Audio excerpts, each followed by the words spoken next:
अल्लाहु अल्लाहु अल्लाहु अल्लाह अल्लाहु अल्लाहु अल्लाह। मुअज़्ज़ज़ व मोहतशम हाज़रीन व नाज़रीन, सिलसिला सुखन आराई को जहाँ हमने छोड़ा था वहीं से दोबारा जोड़ने की कोशिश करते हैं। आज का हमारा मौजू, आज की नशिस्त प्याम मोहब्बत का मौजू मुस्लिम ख़ानदानी निज़ाम के माशरती असरात। इस मौजू पे अपने ख़यालात का इजहार करने के लिए मैं दावत दे रहा हूँ साहबज़ादा सईद हनूर रशीद बुखारी को। इस्तकबाल की नाराए तकबीर, नाराए रिसालत, नाराए हैदरी। औज़ु बिल्लाहि मिनश शैतानिर रजीम, बिस्मिल्लाहिर रहमानिर रहीम। या अय्युहन्नासु इन्ना खलक़नाकुम मिन ज़करिन व उन्सा वजअलनाकुम शुऊबन व क़बाइला लितताअरफ़ू। आमन्तु बिल्लाहि सदक़ल्लाहुल अज़ीम। इन्नल्लाह व मलाइकतहु युसल्लूना अलन नबी या अय्युहल्लज़ीना आमनू सल्लु अलैहि व सल्लिमू तस्लीमा। अल्लाहुम्मा सल्लि अला सय्यिदिना व मौलाना मुहम्मदिन व अला आलि सय्यिदिना व मौलाना मुहम्मदिन व बारिक व सल्लिम व सल्लि अलैहि। मुअज़्ज़ज़ सामीन व हाज़रीन, अल्लाह रब्बुल इज़्ज़त ने सूरत हुजरात में हमें ये बताया है कि ख़ानदान किस चीज़ को कहा जाता है। जो आयत मुबारका मैंने खुतबा में पढ़ी, अल्लाह रब्बुल इज़्ज़त ने इरशाद फरमाया, या अय्युहन्नासु इन्ना खलक़नाकुम मिन ज़करिन व उन्सा वजअलनाकुम शुऊबन व क़बाइला लितताअरफ़ू। फरमाया, ए पूरे बने नो इंसान, तुझे तेरे रब ने एक नफ्स से पैदा फरमाया है। अब इंसान का ख़ानदान शुरू कब से होता है? तो फरमाया, सुम्मा युख़रिजुकुम तिफ़ला, जब इंसान माँ के पेट से बच्चे की शक्ल से बाहर आता है, साथ ही उसका ख़ानदान शुरू हो जाता है। अब जब कोई भी इंसान मुसलमानों के घर पैदा होता है, उसे क्या करना चाहिए, उसे कैसी ज़िंदगी गुजारनी चाहिए, वालिदैन के फ़राइज़ क्या हैं और बच्चे के हकूक़ क्या हैं। तो मैं सूरत लुक़मान की इन आयात का सहारा लेके अपने पूरे मौजू को खोलने की कोशिश करूँगा। जो हज़रत लुक़मान ने अपने बेटे को इरशाद फरमाया या बुनय्या अक़िमिस सलात वअमुर बिल मारूफ़ वन्हा अनिल मुनकर वस्बिर अला मा असाबक इन्न ज़ालिका मिन अज़्मिल उमूर। फरमाया, मेरे बच्चे, ज़िंदगी गुजारनी है तो जो सबसे पहली चीज़ ज़रूरी है वो ये है कि नमाज कभी नहीं छोड़नी।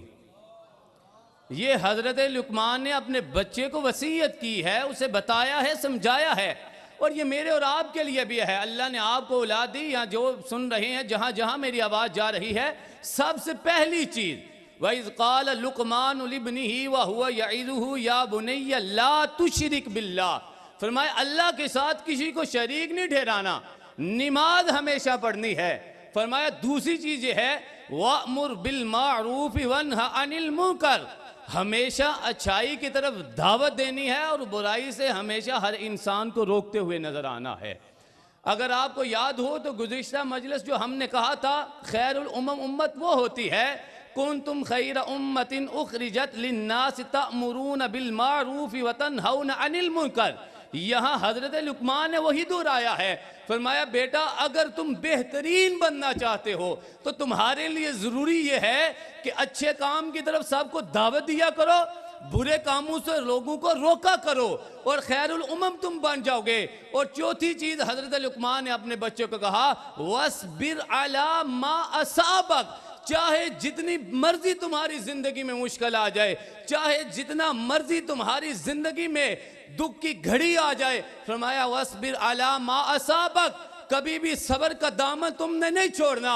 और इस उम्मत के लिए अगर ये उम्मत देखना चाहे कि सब्र करने वाले को अजर क्या मिलता है, सब्र करने वाले को फजीलत क्या मिलती है, सब्र करने वाले को मेरा रब क्या नेमत देता है, तो इस उम्मत के लिए करबला का वो सारा मंजर अपनी आंखों के सामने है। जब हुसैन इब्ने अली ने सब्र किया तो सब्र करके बता दिया, मुझे मारने वाले मर जाएंगे, फना हो जाएंगे, मैं ऐसा सब्र करूंगा, मैं चला भी जाऊंगा, मेरे जाने के बाद भी कायनात या हुसैन के नारे लगाते हुए नजर आएगी।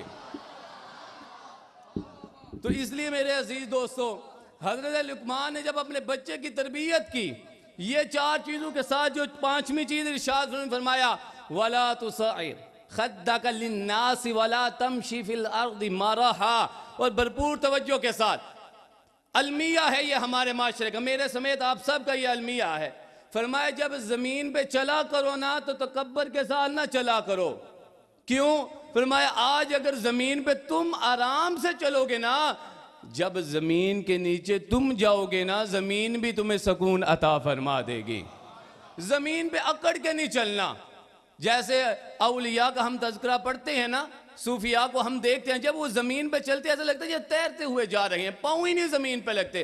फरमाया इतने नरम तरीके से चलना है, अपने बच्चों को सिखाएं। और ये छठी चीज जो हजरत लुकमान ने फरमाई बड़ी खूबसूरत है, फरमाया वक़सिद फी मशीका वग़दुद मिन सौतिक इन अंकरल अस्वात इला सौतुल हमीर। जब तुम किसी से कलाम करो ना, दलील से बात करो, ये चीखा पुकारा ना करो, ये डंके की चोट पे ना करो कि मैं ही सच्चा हूं, मैं ही ठीक कह रहा हूं, तुम सच्चे हो ही नहीं सकते। फरमाया ऊंची आवाज से तो बोलना गधे का काम है। अगर ऊंची आवाज से बोलने के साथ कोई सच्चा होता तो गधा सबसे ज्यादा सच्चा होता। इसलिए मेरे बच्चे, जब भी दुनिया में तुझे किसी से पाला पड़े, आमना सामना हो जाए, आंखों में आंखें डाल के कलाम करना हो, बात करनी हो, समझाना हो, तो कभी भी अपनी आवाज को बुलंद ना करना, बल्कि पस्त आवाज से कलाम करना। अगर तेरी आवाज में दलील होगी, सुनने वाला तेरी आवाज को सुन के कलमे की नेमत को कबूल फरमाता जाएगा। और जब हजूर नबी करीम सल्लल्लाहु अलैहि वसल्लम ने बताया कि एक खानदान में रहने वाले फर्द की तरबियत कैसे करनी चाहिए, तो आपने इरशाद फरमाया कि जिस वक्त एक बच्चा अपने वालिद की गोद में हो, उसका वालिद उसे सिखाए क्या। फरमाया या अय्युहल्लज़ीना आमनू ला यस्खर कौमुम मिन कौमिन असा अन यकूनु खैरन मिनहुम वला निसाउम मिन निसाइन असा अन यकुन्न खैरन मिनहुन्ना वला तलमिजू अनफुसकुम वला तनाबजू बिल अलक़ाब बिअसल इस्मुल फुसूक बअदल ईमान व मन लम यतुब फउलाइका हुमुज़ ज़ालिमून। खुदा की इज्जत की कसम, सारी जिंदगी इस आयत पे गौर कीजिएगा। कितना खूबसूरत मेरे और आपके करीम नबी ने हमें जिंदगी के लिए सिलेबस दे दिया है। फरमाया कभी किसी का मजाक ना उड़ाया करो। चाहे मेरी बहनें सुन रही हैं, उनको भी कहा मर्द मर्द का मजाक ना उड़ाए, औरत औरत का मजाक ना उड़ाए। तो हो सकता है वो औरत तुमसे फजीलत वाली हो सकता है वो मर्द तुमसे फजीलत वाला हो। जब तुम एक दूसरे का मजाक उड़ाते हो ना, तो ये तुम्हारा माशरा अच्छा नहीं बन सकता। और दूसरी चीज फरमाया, एक इंसान में तुम ऐब भी ना देखो और देखे बिना कहो कि वो बड़ा ऐसा है, वो मैंने देखा ही नहीं। जैसे हमारे माशरे में होता, हमने सुना नहीं, हमने किसी से सलाम नहीं लिया होता, लेकिन कोई हमारे पास बैठ के कहता है वो जो फलां इंसान है ना वो ऐसे करता है, हम भी बस कहते हैं हाँ वो ऐसे ही करता है। फरमाया जिसमें ऐब ना देखो, खुद ही ऐब ना लगाया करो। हो सकता है वो ऐबू से पाक हो, तुम्हारी इस वजह से और जुबान हलाने की वजह से अल्लाह तुझे ऐबदार कर दे, फिर क्या करोगे। इसलिए ऐबू से बचा करो। और कहा किसी भी इंसान के बुरे लक़ब ना रखा करो, नामों को बिगाड़ बिगाड़ के बुलाया ना करो। और अगर कोई इंसान ईमान ले आए, ईमान लाने के बाद उसके जो पुराने गुनाह हैं, अगर वो काफिर था, जानी था, शराबी था, या जिंदगी में कोई भी उसने गुनाह किया है, उसे दुराया ना करो। और 5वीं चीज आपने फरमाया या अय्युहल्लज़ीना आमनुज्तनिबू कसीरम मिनज़्ज़न इन्न बअदज़्ज़न्नि इस्मुन वला तजस्ससू। कहा गीबत ना किया करो। तुम गीबत करते हो, बदगुमानी करते हो, लोगों के बारे में बुरा सोचते हो, देखे बिना ही सोचते हो ऐसा था का खूबसूरत जन रखा करो। कभी गीबत ना करो। या रसूलल्लाह, अगर हम कर दें फिर क्या होगा? अब आयत का जरा तर्जुमा मजीद सुनिएगा। फरमाया इस्मु वला तजस्ससु वला यगतब बादुकुम बादुकुम अहदा आयुहिब्बु अहदुकुम अन याकुला लहम अखीहि मैतन फकरिहतमू। फरमाया जो इंसान गीबत करता है वो इतना बड़ा गुनाह करता है, इतना बड़ा गुनाह करता है। और हमारी मजलिस का तो उस वक़्त तक, जिसे हम कहते हैं मसालादार, बनती नहीं है जब तक हम गीबत ना करें। फरमाया जब तुम गीबत करते हो ये इतना बड़ा गुनाह है जैसे तुम अपने सगे भाई का गोश्त खा रहे होते हो, इतना बड़ा गुनाह है। और जब खुदा की इज्जत की कसम माएँ अपनी बच्चियों को सिखा दें कि गीबत नहीं करनी, बाप अपने बच्चों को सिखा दे कि गीबत नहीं करना, आपने आज के बाद गीबत नहीं करनी, तो खुदा की कसम वो पूरा माशरा बेहतर से बेहतरीन बन जाया करता है। और आखिरी एक आयत मुबारक सूरत मुजादला की मेरे जहन में आ गई, बड़ा ही खूबसूरत इसमें उन्वान मेरे हजूर ने इरशाद फरमाया, ये इस्लाम जिस तरह किबला पीर सैयद फहीम शहजाद शाह साहब फरमा रहे थे ना, ये हमागीर इस्लाम है, हर तरफ से ये सिखाता है। ये जिस मजलिस में मैं और आप बैठे इसके अदाब भी हजूर ने हमें सिखाए हैं। फरमाया या अय्युहल्लज़ीना आमनू इज़ा क़ीला लकुम तफ़स्सहू फ़िल मजालिसी फ़फ़्सहू यफ़्सहिल्लाहु लकुम व इज़ा क़ीला अंशुज़ू फ़ंशुज़ू यरफ़इल्लाहुल्लज़ीना आमनू मिनकुम। फरमाया जब मजलिस में आके बैठो ना, तो अगर कोई पीछे से आ जाए उसके लिए जगह कुशादा कर दिया करो। या रसूल अगर कुशादा कर दे क्या मिलेगा? फरमाया तुम जमीन में किसी के लिए जगह कुशादा करोगे, रब तेरे लिए जन्नत में जगह को कुशादा फरमा देगा। फरमाया दूसरी चीज ये है कि अगर तुझे कहा जाए कि मजलिस में खड़े हो जाओ तो खड़े हो जाया करो। और इसके बाद हजूर ने इरशाद फरमाया, आपने कहा तीन चीजें हमेशा याद रखना, ये मजलिस के आदाब, इससे माशरा बनता है, माशरे की तश्कील होती है, माशरा खूबसूरत होता है। और इसी के साथ बात को खत्म करने लगा हूं। फरमाया मजलिस के आदाब ये हैं, जो पहले आया है वो कोशिश करे सबसे आगे आके बैठे, वो दरमियान में रस्ते में ना बैठे। वो अगर दरमियान में बैठेगा तो बाद में आने वालों को तकलीफ होगी, वो सबसे आगे आके बैठे। जब आके बैठ जाए तो अपने आप को इस तरह ना बिठाए कि दूसरे को जगह ही ना मिले। और फरमाया तीसरा मजलिस का अदब ये है कि जब तुम बैठ गए तो कोई जो पीछे से आ रहा है उसका हक नहीं बनता किसी की गर्दन को फैलांग के सबसे आगे आ जाए, अगर उसने आगे आना तो सबसे पहले आ जाए। तो इस तरह एक माशरा बेहतर से बेहतरीन बनता है। और ये तब ही मुमकिन होता है जब कुरान पे अमल किया जाए, जब मुस्तफ़ा की हदीस को पढ़ा जाए। अल्लाह रब्बुल इज़्ज़त मुझे और आपको ज़िंदगियों को बेहतर करने की तौफीक अता फरमाए। वमा अलैना इल्लल बलाग।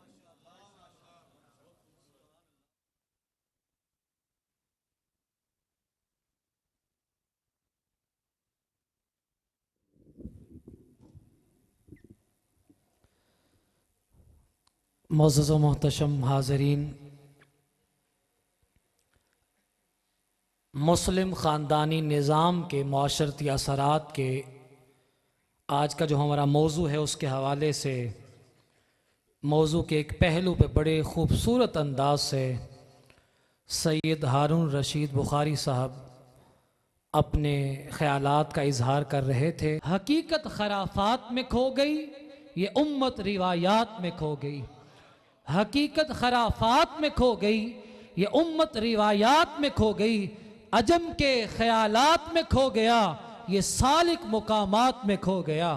बुझी इश्क की आग अंधेर है, मुसलमान नहीं राख का ढेर है।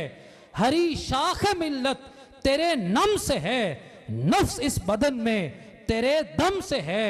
और बड़ा खूबसूरत शेर, तड़पने फड़कने की तौफीक दे, दिले मुर्तज़ा सोज़े सिद्दीक दे। मैं अपने आज की इस नशिस्त जो आस्ताना आलिया बोकन शरीफ से बराह रास्त आप लोग देख रहे हैं, अगले मुकर्रर साहबजादा सैयद अतीकुर रहमान बुखारी साहब को दावत दे रहा हूँ, तशरीफ़ लाएं और अपने ख्यालात का इजहार करें। नाराए तकबीर, नाराए रिसालत, नाराए हैदरी।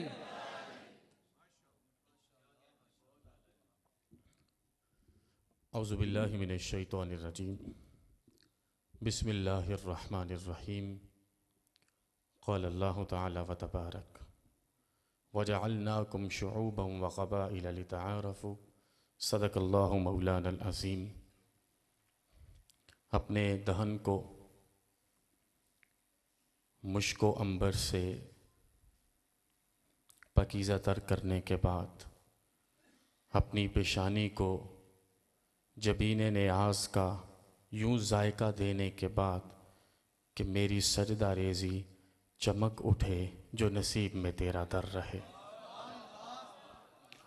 सैयदे क़ासिम अताया की हरीम तहूर व नूर में अरबहा बेश बहा दरूदो सलाम का नजराना आजिज़ाना पेश करने के बाद, बाबा जान और बाबा जान के जानशीन, जुमला तलबा व तालिबात, सामीन व सामियात और नाज़रीन, अस्सलामु अलैकुम व रहमतुल्लाहि व बरकातुहू।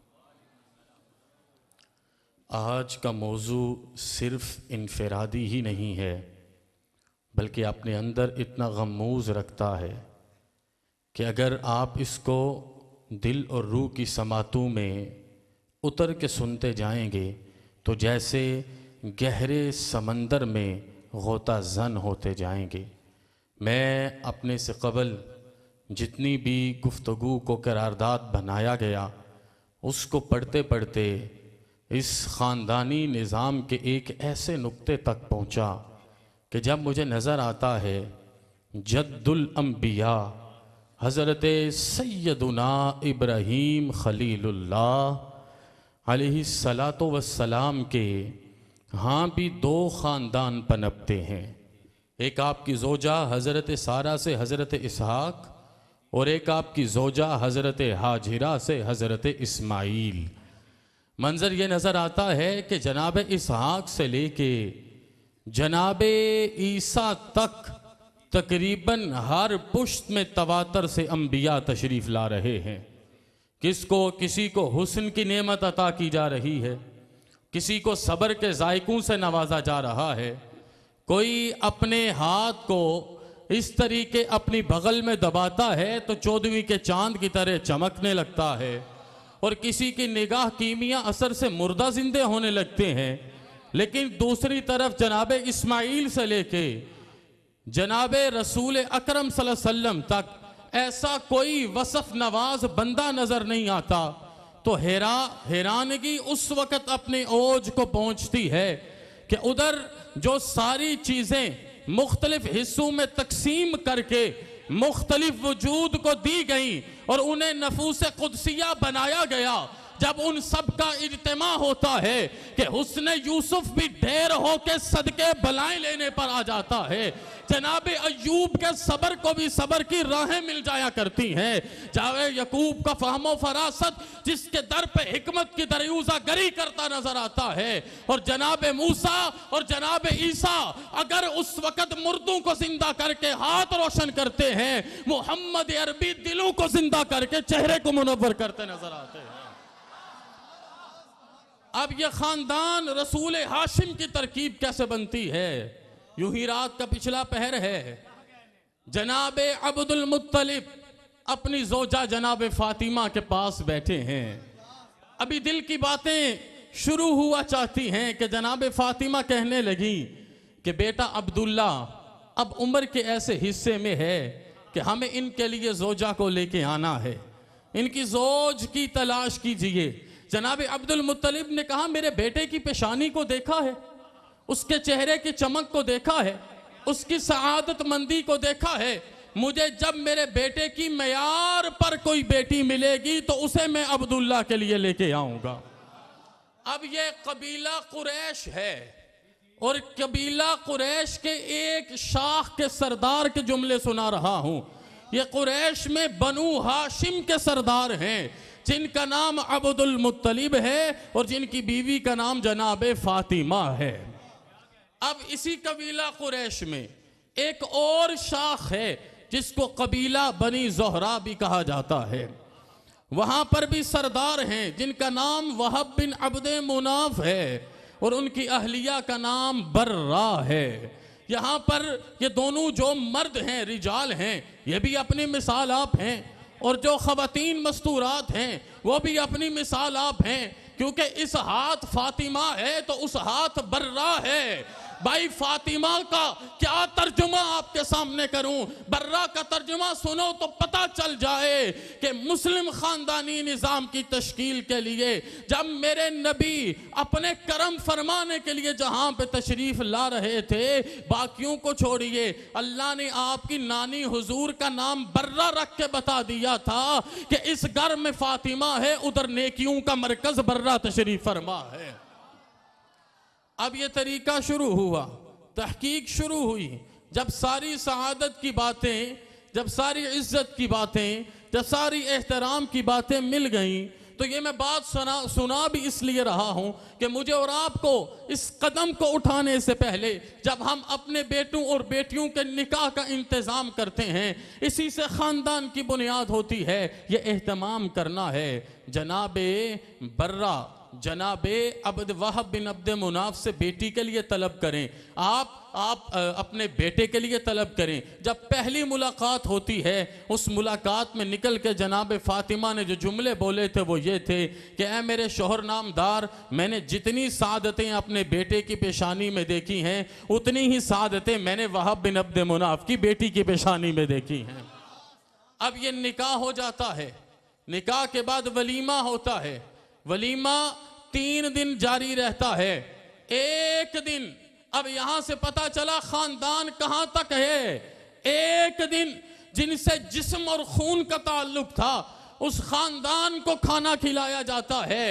2 दिन पूरे मुआशरे के गरीबों को, मिस्कीनों को, यतीमों को खाना खिलाया जाता है। और मजे की बात यह है कि वलीमा जनाबे अब्दुल मुत्तलिब के एक बेटे अब्दुल्ला का है और वलीमे का खाना जनाबे अब्दुल मुत्तलिब का दूसरा बेटा अबू तालिब तकसीम कर रहा है।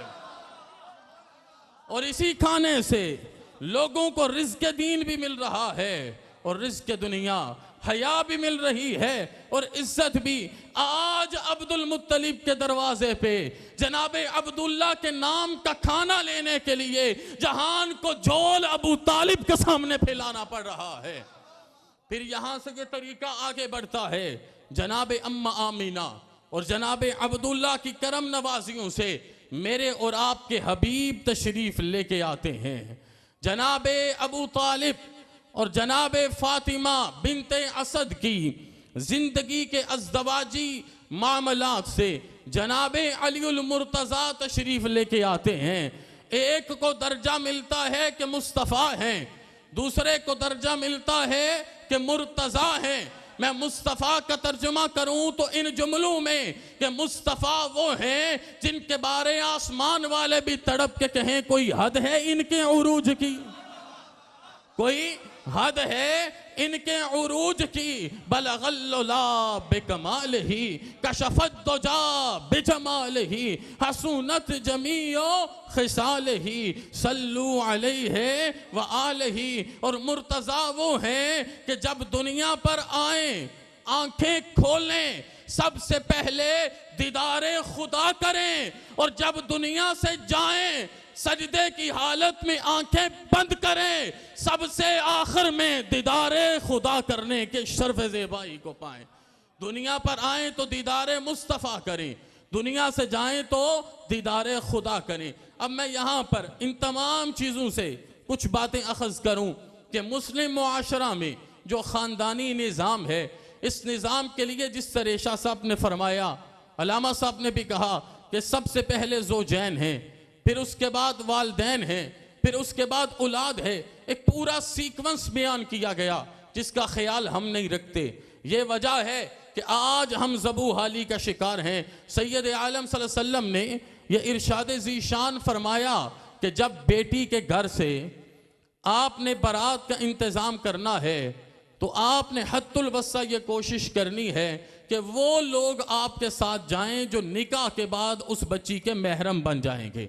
और खाना नहीं खाना, ये बारात का पूरा निज़ाम जो आज हमने लिया है, ये कभी भी मुस्लिम ख़ानदानी निज़ाम नहीं रहा। मैं आपको बताऊं एक बारात, मैं बताऊं आपको एक बारात, ये बारात मुस्तफ़ा करीम के घर से उठी है। ये बारात मेरे आका के घर से उठी है और मेरे आका के घर से उठने वाली बारात किसी और की नहीं है, ये हुजूर की जिगर पारा फातिमा तो ज़हरा की है। और इस बारात पर कसीदा पढ़ने के लिए कोई और नहीं खड़ा, एक सिद्दीक की बेटी आयशा है तो दूसरी फारूक की बेटी हफ्सा है। और उम्मे सलमा कहती जा रही हैं, मैं फातिमा तेरी सादगी पे कुर्बान जाऊं, मैं फातिमा तेरी इज्जत पे कुर्बान जाऊं, तेरी पेशानी के नूर पे कुर्बान जाऊं। तेरे बाबा ने हमेशा तुझ पे फख्र किया, मैं उन लम्हों की कसम उठा के कहती हूं, तो आज जिसके घर में जाएगी उसको भी पकीज़ा तर फरमाती जाएगी। यहां देखिए मेरे और आपके लिए क्या पैगाम है, यहां देखिए मेरे और आपके लिए क्या मिसाल अता की गई है।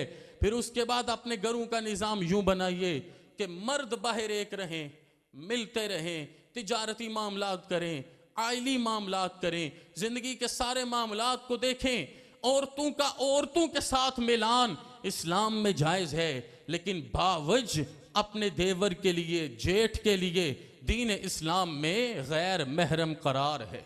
इन चीज़ों का ख्याल करना, इन चीज़ों का एहतमाम करना बर्रे सगीर में आज की इस मजलिस का सबसे बड़ा पैगाम है। और फिर सिर्फ इतनी बात नहीं है, हमने दुख का एहसास करना है, हमने ख्याल करना है, हमने काम आना है, लेकिन अगर ख़ानदान के काम आने पे, ये बात भी ज़हन रखिएगा, अगर ख़ानदान के काम आने पे शरा के उसूल टूटते हों, अहदीस नबविया की बेहुरमती होती हो या दीन इस्लाम के कामों में रुकावट आती हो, फिर उस वक़्त ख़ानदान अहम नहीं है, ख़ानदान बनाने वाला अल्लाह अहम है, अल्लाह के रसूल अहम हैं। ये जो शरीयत हमें अता की गई है इसमें ये सारे तरीके हमें बताए गए। फिर बच्चे का क्या हक है, बाप के क्या फ़राइज़ हैं, फिर एक वक्त आता है बाप के हकूक़ शुरू हो जाते हैं, बच्चे के फ़राइज़ शुरू हो जाते हैं, और उन्हीं हकूक़ पर मुस्तफ़ा करीम जलाल में आते हैं।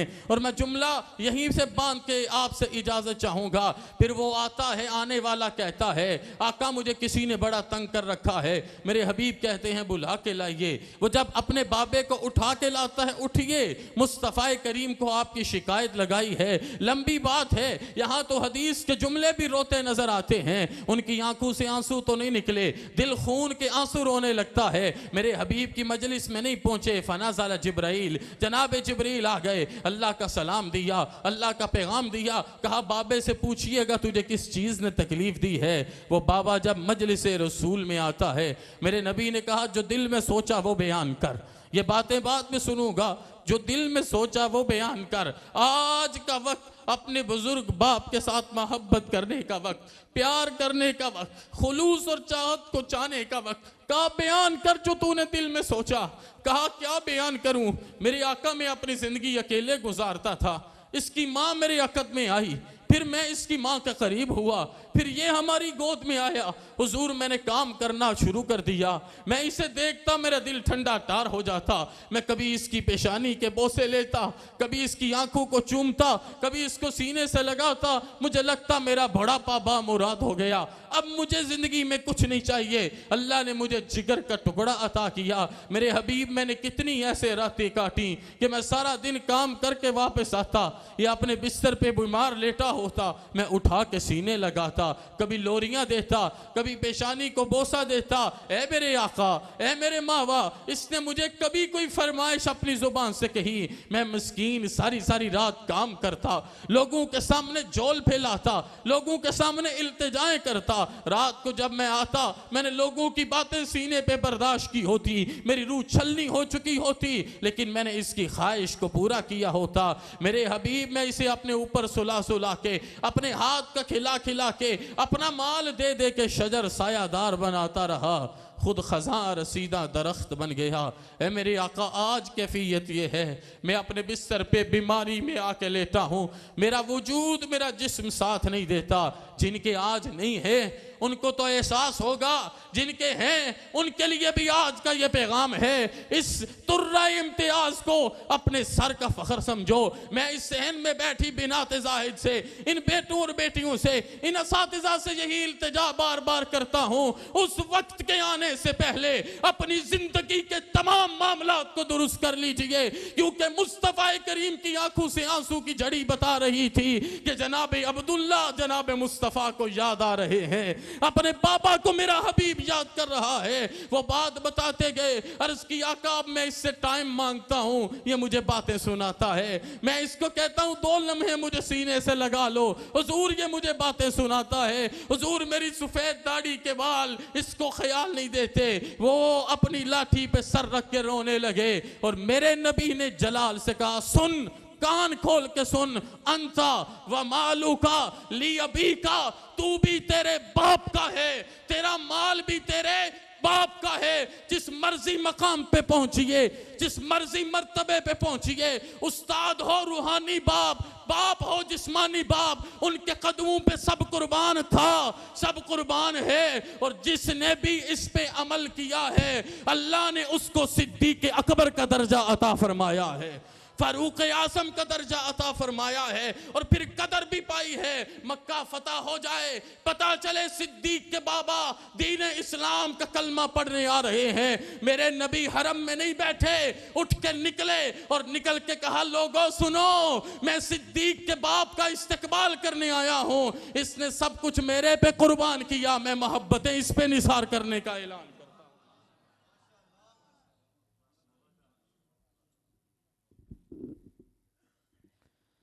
अल्लाहु अल्लाहु अल्लाहु अल्लाह अल्लाह